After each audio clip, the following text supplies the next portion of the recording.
One of the things leaders have to do all the time is make decisions. And those decisions, like dropping a stone in a pond, have a ripple effect. They influence many things. The bigger the decision, the bigger the waves, the more impact on the shore. The smaller the decision, the smaller the pebble, but it's always a decision that has consequences.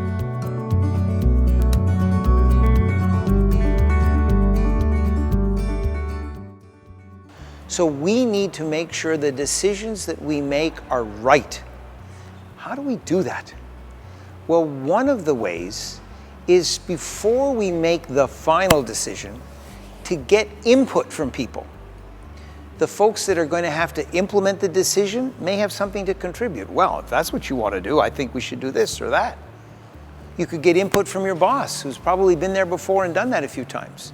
You can get input from your colleagues who are going to have to help you perhaps with the implementation.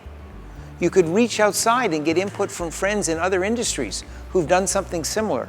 But the input that we get gives us information that allows us to make a better decision.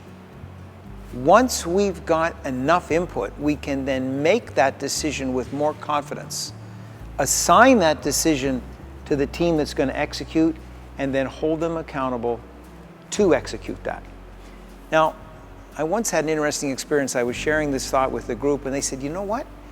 We're going to put that into practice. And in fact, they were simply reorganizing the parking lot. And you would think, okay, redesigning a parking lot, I mean, how hard is that? But the individual charged with making the decision went to the people who parked their cars every day and said, my job is to reorganize the parking lot. What input do you have?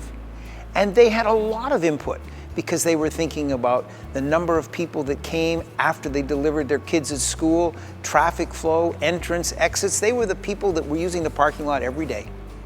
And as a result of that input, he redesigned the parking lot, and he said it was way better than if I simply made the decision on my own. So I would encourage you, before you make the decision, get input, then make the decision, assign the task, and hold the folks accountable.